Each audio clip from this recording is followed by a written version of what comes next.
Fun fact number 77 is supposed to be chapter 4 of Children of the Beyond, but I may have Kitty interruptis at times. He's not doing it now. When I was trying to prep, he was like, hey, pay attention to me. But we'll see how far I get, because this is a longer chapter. But this is Children of Light, chapter 4. My nose is plugging up again, probably because of the cat. And this is called Fellow Travelers. The 8 crew members blasting towards Centaurus and the unknown are a unique and unusual combination of highly versatile and intelligent people from various backgrounds.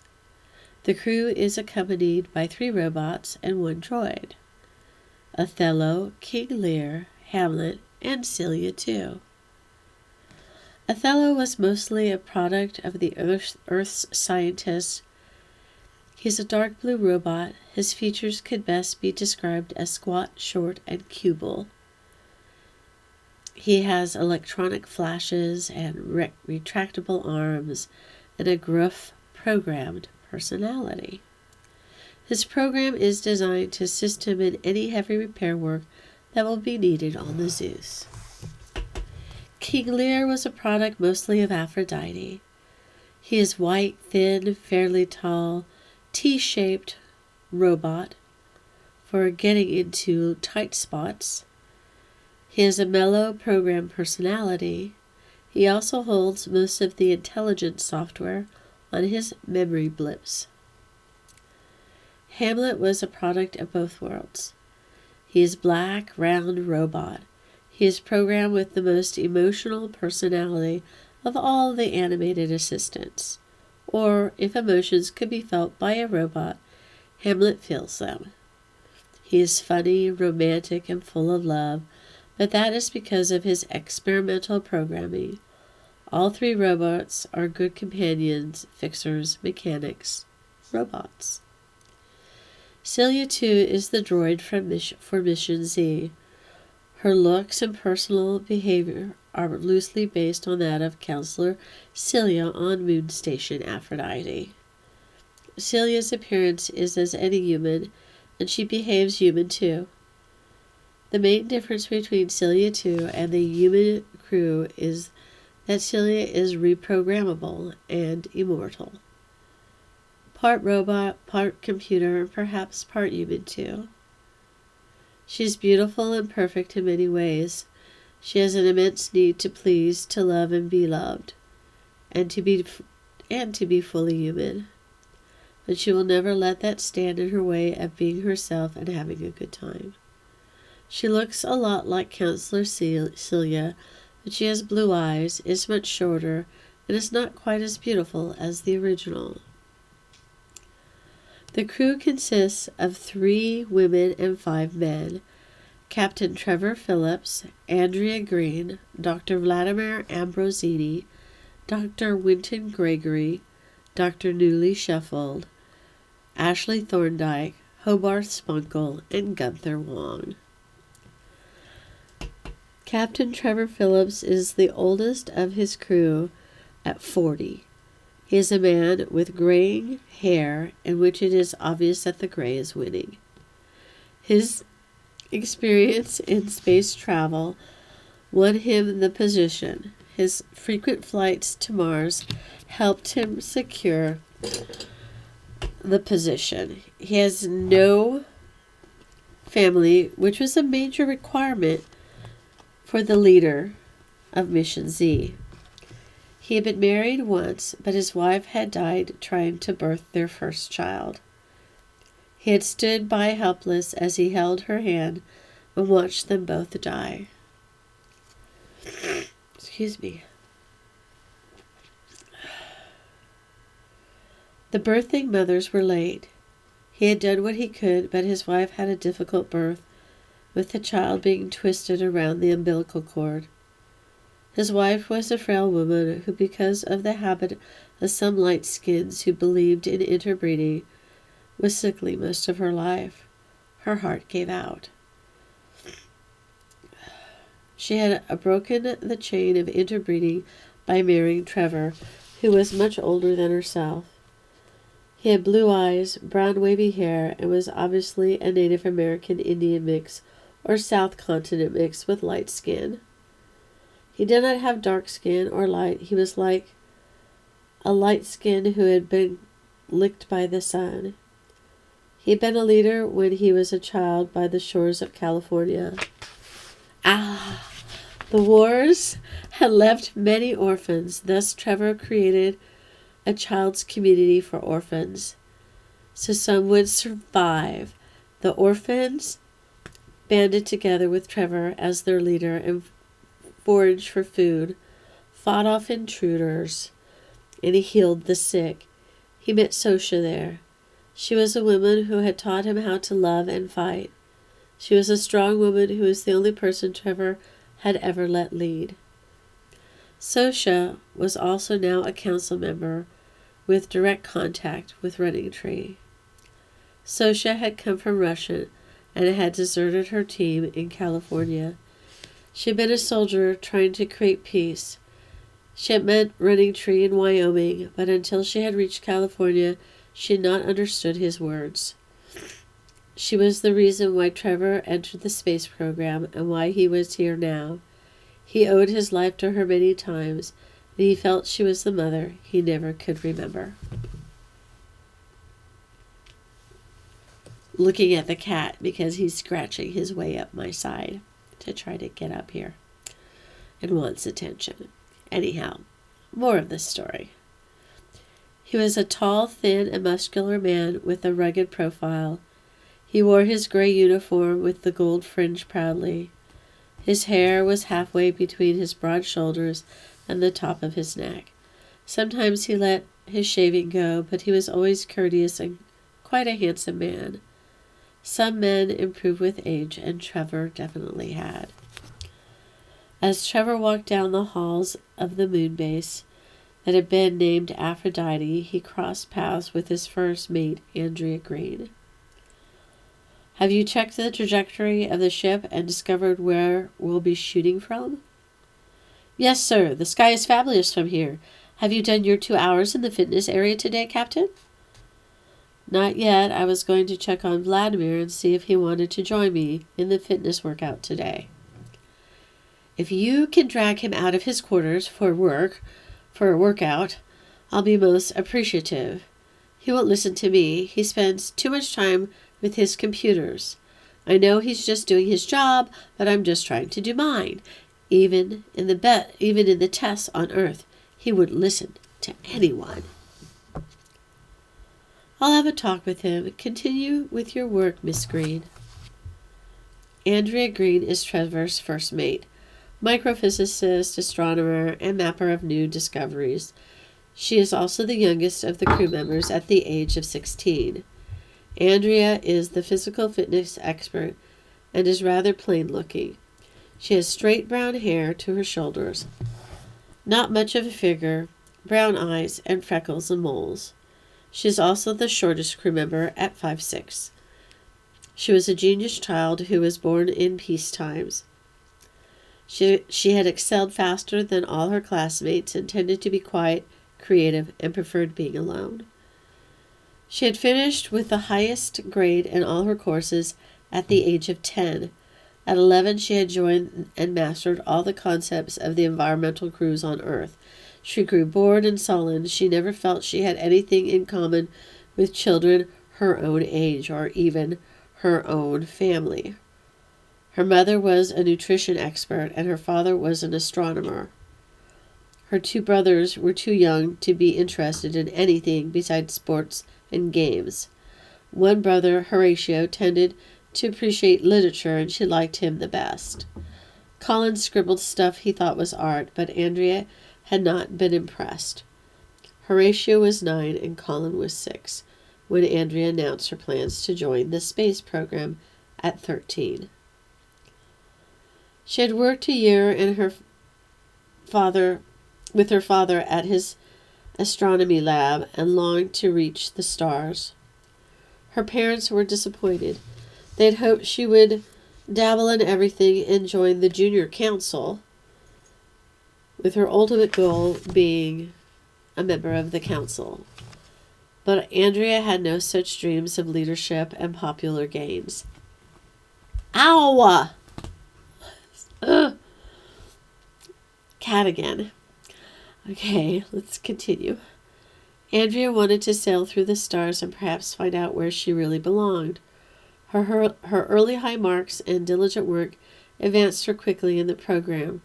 She learned physical fitness and tumbling techniques and grew strong.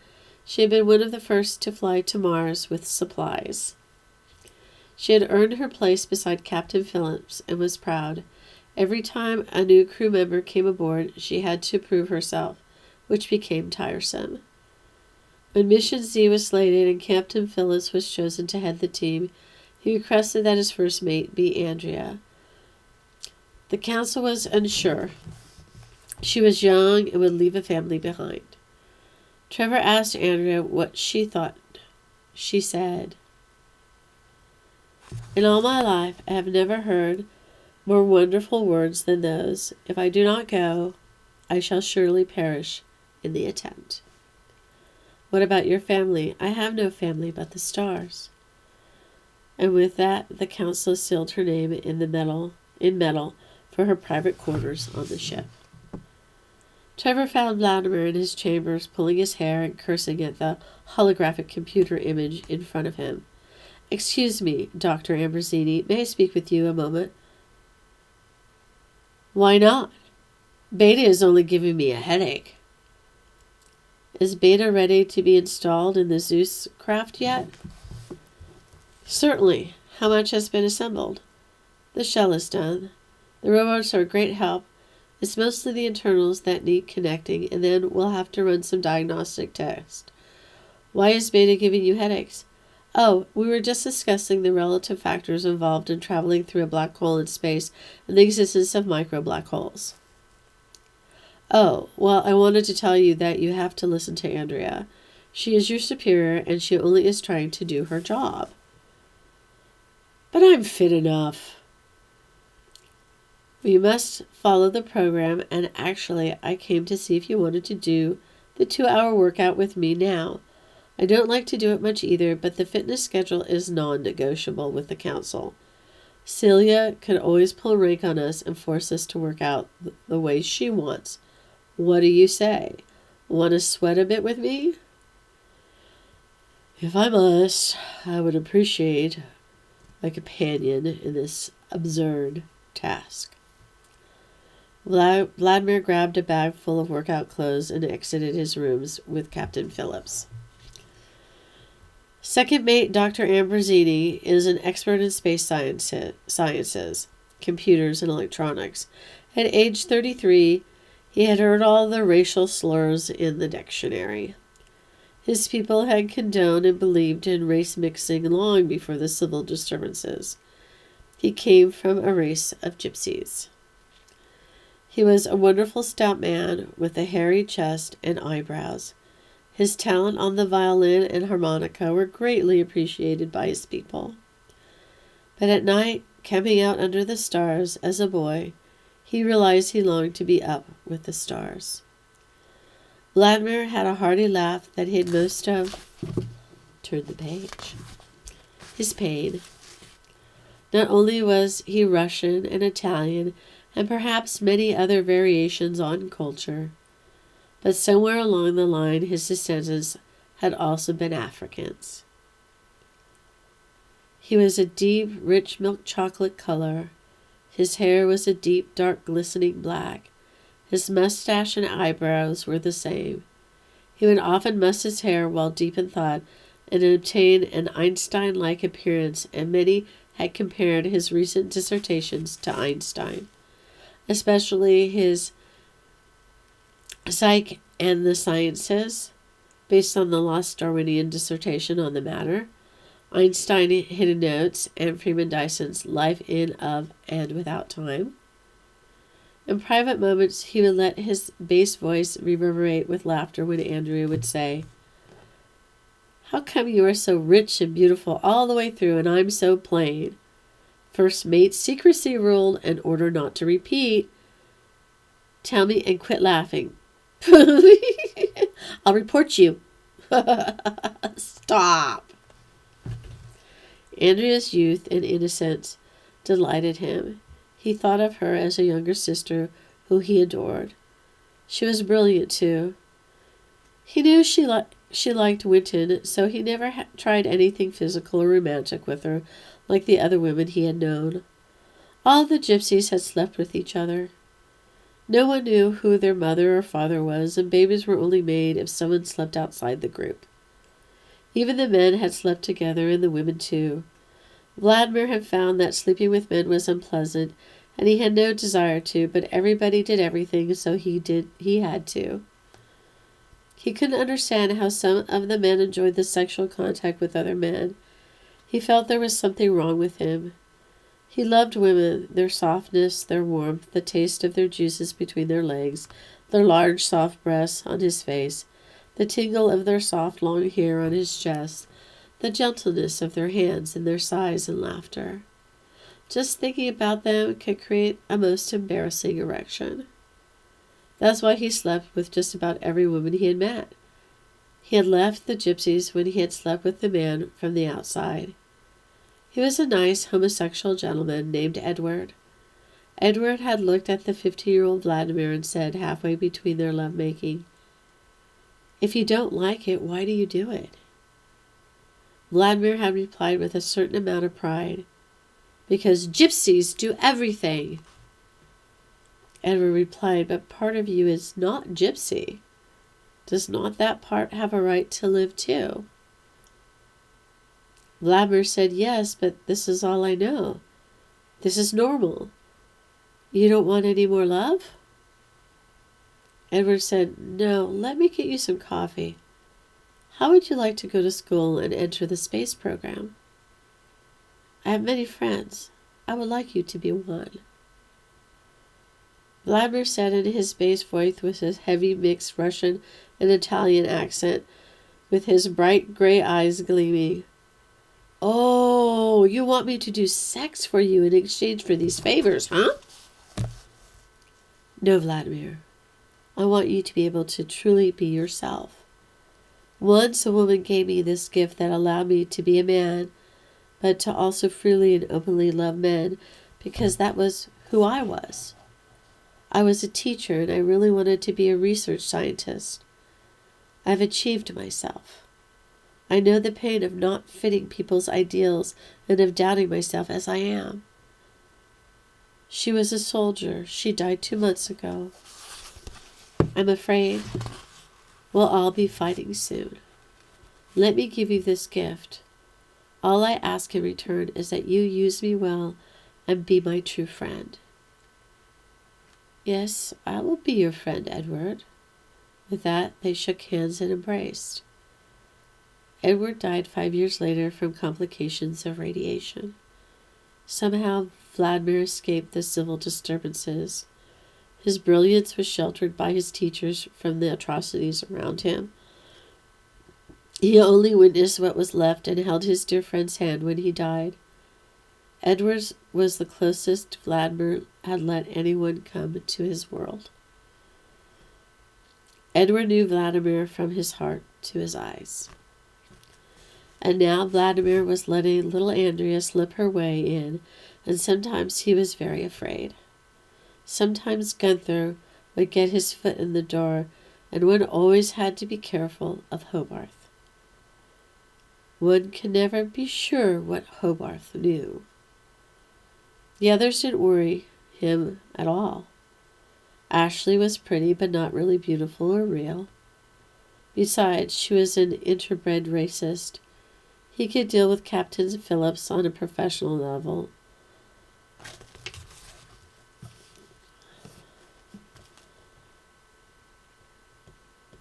I don't know if you read that because my computer went to sleep, but I said he could deal with Captain Phillips on a professional level.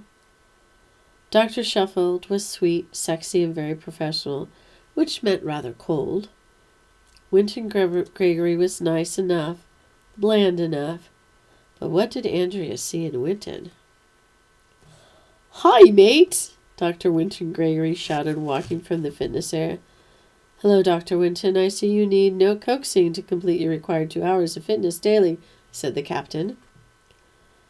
No, Vladimir, my man," Winton Vladimir said as he rushed past the man into the fitness area. "He's in a hurry to start his 2 hours? Oh, no, I said that wrong. He's in a hurry to start his 2 hours. How's your experimental garden?" Fine. Hobart is fine-tuning some of my equipment. The meters look good. I'm quite pleased." "Good. Carry on." "Yes, sir." Dr. Winton Gregory is 28 years old, a bioscientist, a life sources analyst, and he also tends the small experimental garden on Zeus ship. Dr. Gregory's, or Dr. Winton's as he prefers, golden blonde hair, blue eyes, tan skin, muscular body, and perfect pearly white teeth are similar to the physical nature of surfites on Earth. But Andrea would say he is closer to the ideal of a great Greek god than the gods themselves. Winton has an old English accent and is quite charming and suave. His romantic tends to fall in love easily. He is a romantic and tends to fall in love easily. He loves for love's sake. He can be snobbish and aloof, but usually is quite congenial and humorous. His own image is his favorite image to see. He always looks for himself and others. Anything exceptional catches his attention like a mirror, and he falls in love. A painting, a person, a plant, or an animal. Winton's favorite painting is by Alamar, the blind artist. The oil painting is of a leaf. Alamar felt the leaf and painted his impression on a large canvas. The lines and veins of the leaf were clear. The colors were magnificent. Alamar had even painted light and molecular movement of the leaf. Alamar had redefined the leaf into perfection. Winton's favorite person recently was Celia, but she had turned his proposals down. She was loyal to her men. He thought that was ironic, to say the least. He tried Celia too and had some fun, but realized she was only a slight improvement on the original and was for the pleasure of all men, not only him. Ashley was the right class, but often a traditional bore. Dr. Sheffield was exceptional, but he couldn't get past her professional demeanor. It wasn't that she was purposely cold, she just had no warmth.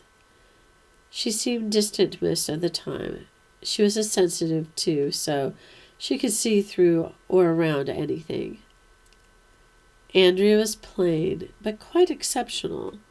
She was fresh and new to love, thus vital. Her intelligence and physical abilities were beyond his, but there were still things he could teach her. He had to pause on her. He could play with her a while, but he could never seriously remain with somebody so plain. She would be a refreshing change from the regular lot he played with. He'd have to ponder and adventure with her a while. His favorite plant is the flowering cactus. His favorite animal is a squirrel that appears perfect, but who is missing his back legs but still scurries faster than the others up a tree. Most exceptional. Winton came from the rich families of ages ago, had saved the phantoms of the past. His father owned a recycling plant. He had 2 brothers who were plain and unexceptional, and 2 sisters who were both beautiful and exceptional. They had been twins. The year before he entered the space program, Melanie died. Unknown cause. Cassie went out of her head. They had to place her in a commune care. Winton had to leave. After 6 years, he got the call to join Mission Z. Someone had to live an exceptional life. It might as well be him. "Hello, Dr. Sheffield," Winton Gregory said as he passed her chambers. She was busy checking her medical equipment.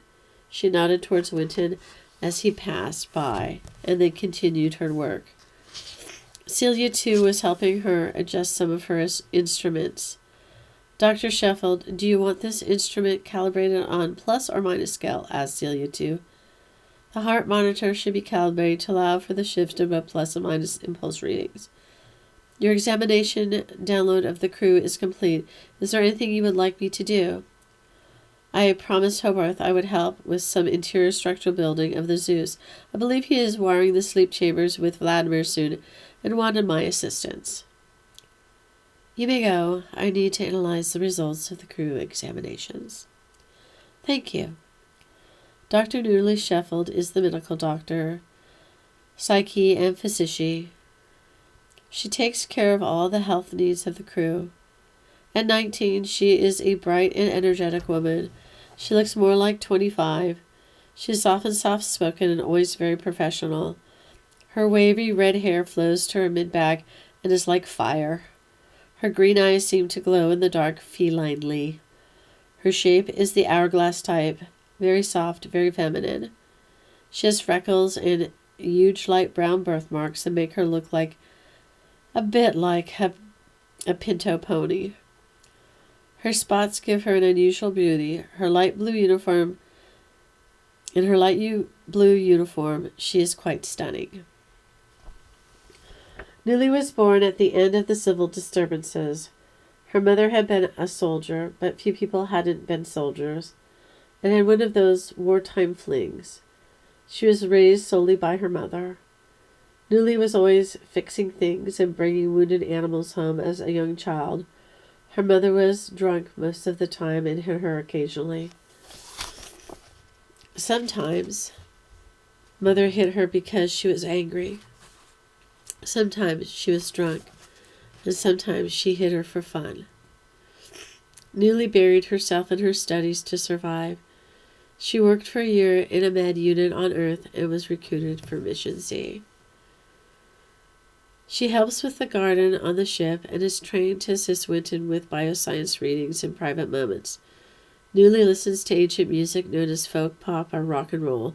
Sometimes she listens to mood music or reggae. The popular forms are recent music. She likes classical, but not as much as Andrea. She also meditates daily. She never understood love or felt it. Emotions are hard for her. The closest she has ever come to loving is when she listens to music.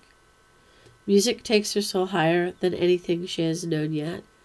Music also blocks out the troubling world when she needs to calm herself or get away.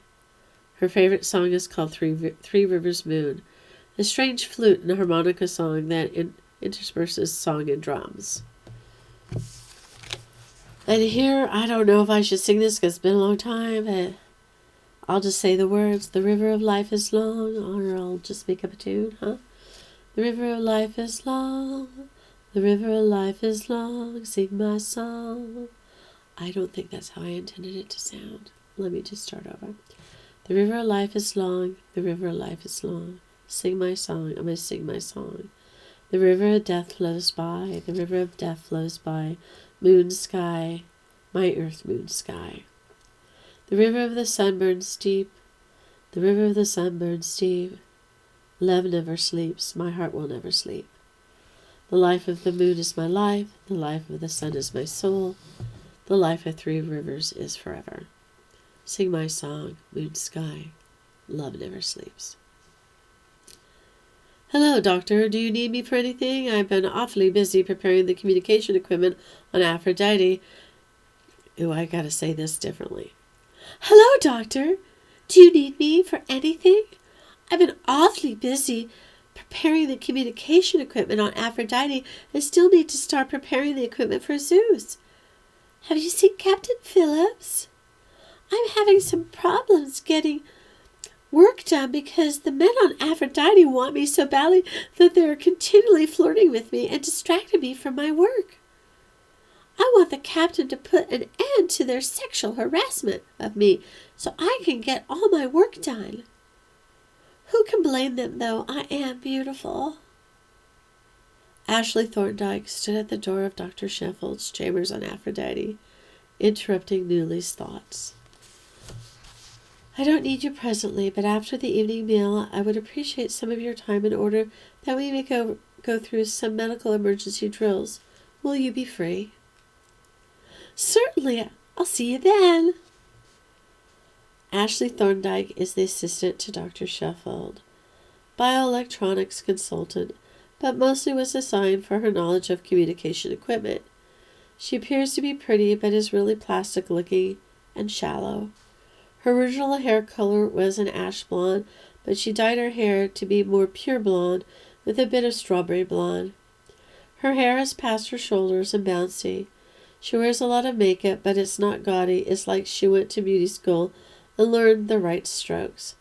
But most women just do not wear makeup at all, and certain laws disallow the use of most makeup.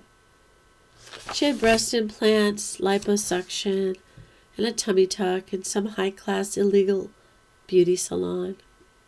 Her parents were filthy rich. Her parents are filthy rich, and bought her way into the space program by donating materials and planting radiation-resistant trees in unpopulated zones. Ashley is a spoiled brat, has a fake mixed Old English and French accent, and is very immature and narrow-minded. She wants to go on Mission Z because Captain Trevor had taught a space class once, and she wanted him. She would have personally built homeless housing if she thought it would buy him. The Thorndykes had 2 daughters and 2 sons. Mr. Thorndyke had married his third cousin, Belle. She got her black eyes from Belle, which she covered with blue contacts that are actually legal because she is nearsighted like her grandfather. She's the younger of 2 daughters. The older daughter looks like what Ashley was trying to become. Ashley was always extremely jealous of her sister. She was always a brooding child, and her parents did anything to please her. She could do nothing wrong, but it was because they felt sorry for her. Her brothers were even perfect in their eyes, in the eyes of the interbred community. She was the black sheep. Her skin is perfect, though, for her family and class. An interbred skin. A lot of people were repulsed altogether by interbred skin, and the people attached to it, but she was raised to believe it was beautiful. Her skin is so powdery white that the blue veins show through except on her face. She is prejudiced and rude, but she is considered a rebel for falling for Captain Trevor, because he is not obviously her class. Breeding is everything to her. She knows very little of life, and has few, if any, real feelings. She needed to be near her champion, Trevor. She had to go on Mission Z, and if she didn't get to go, she would throw a public fit and embarrass the entire family, and perhaps mate with a true dark skin, and be exiled from her family, embarrass them for real, with a child. She hadn't needed to persuade her parents to buy her way into the mission. Ashley hadn't had to whine or threaten or sulk. She had stated she wanted to go, and they had bought her way. She knew they were glad to get rid of her and the shame she had brought them. She would no longer be a problem to them, and she was happy. Hello, Hobarth. Hello, Hobarth. Hello, Celia, too. You're just in time. Vladimir and I were beginning the sleep chamber rewiring. Othello is working in the kitchen with King Lear, building the interior. I believe Hamlet is on the exterior running tests and putting the final touches on the hull. Do you have the schematics in your memory for the sleep chamber wiring and the codes? Yes. Good then, we can begin. Hobarth Spunkle is 20 years old. He knows a little bit of everything. He is in charge of programming the robots, their maintenance and droid maintenance. He is also the crew's telepath empath. Hobarth was an only child. His parents were average parents. He lived an average life with them. Both his parents were teachers. Hobarth had astrally projected when he was 5. That was his first sign of his special talents. He longed for the stars ever since. He never astrally projected again after that, and it was very unique in his experience. When he was 13, he left home and went to the council. He met Running Tree and Sosha and stayed with them 2 years. He then went into the space program and met experts in many fields. He met a woman who was a total empath. She was sweet and shy. She was very sensitive. She was working on healing someone near death when she went all white and fell to the ground and died. The pain had been too much for her. Hobarth did not much like people in general, as he really just tolerated them. The crew had some exceptional personalities, so it wouldn't be so bad to go on Mission Z. He would have the robots and the droid, at least. They would bring him comfort. He had met the captain through Sosha, and he liked him as well as he could like anybody. He met Dr. Sheffield when he went to recruit doctors for the mission and to learn what he could about practices of healing. He liked her right away. He'd always preferred women. Perhaps it was due to their natural intuitive nature. When she said, "Why are you reading my mind?" he knew she was sensitive. He was pleased with her healing knowledge, too.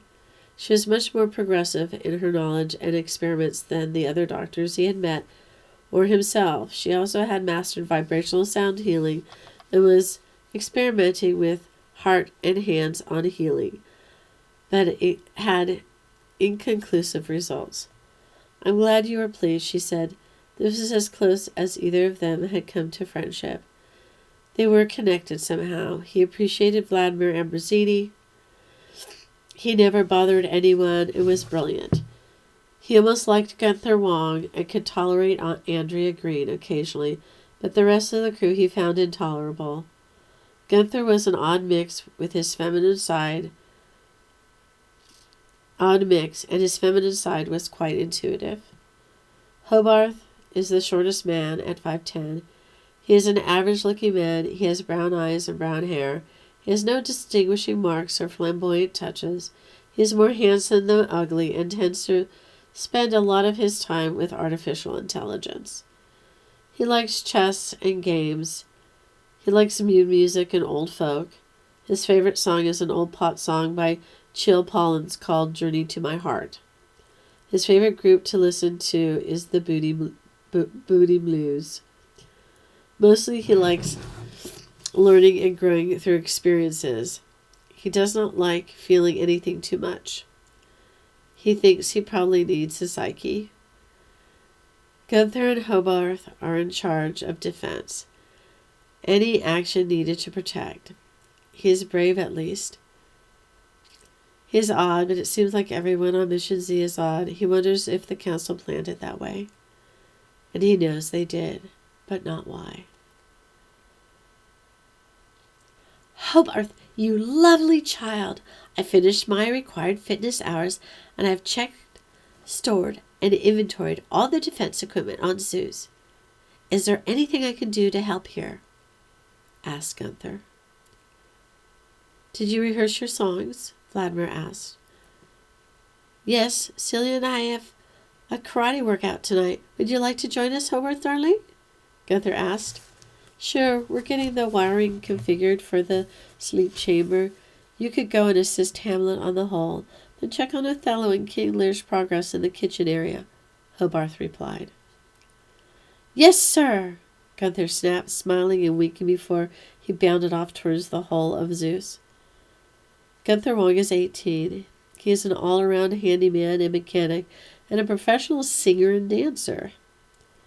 He's homosexual and not in the least bit shy to let you know. He has long hair and a tapering shag to his mid-behind, like a mane ending in a tail. His hair is wild. He's wild. His hair has dark roots with an outer blonde. It's not dyed. It just changes to a lighter shade as it grows out. He wears a professional artiste's makeup. He is slim and graceful. He speaks softly like a woman, but is strong and brave. He heads the defense task force with Hobarth. He has large dark eyes and a contagious smile. He usually wears tight one-piece jumpsuits in various exotic colors and designs. He is well versed in literature and proficient at karate. Gunther was born a natural artiste. His father was the influence on him becoming proficient as a handyman and mechanic. As a boy, Gunther would follow his father around and help him in his business. His mother was a karate teacher. She'd been a soldier and used her natural karate talent to teach others after the civil disturbances. Both of his parents were not very attractive people, but they were kind. Gunther was a good-looking child and man.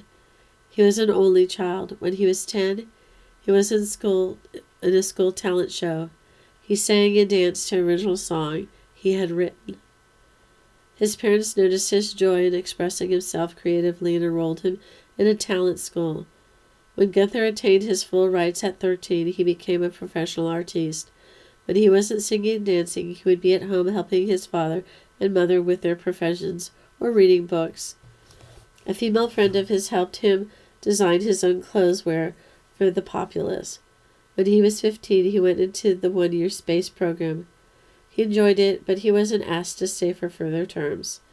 His parents always knew he was homosexual. When he was 3, they found him crying to himself. "What's wrong, Gunther?"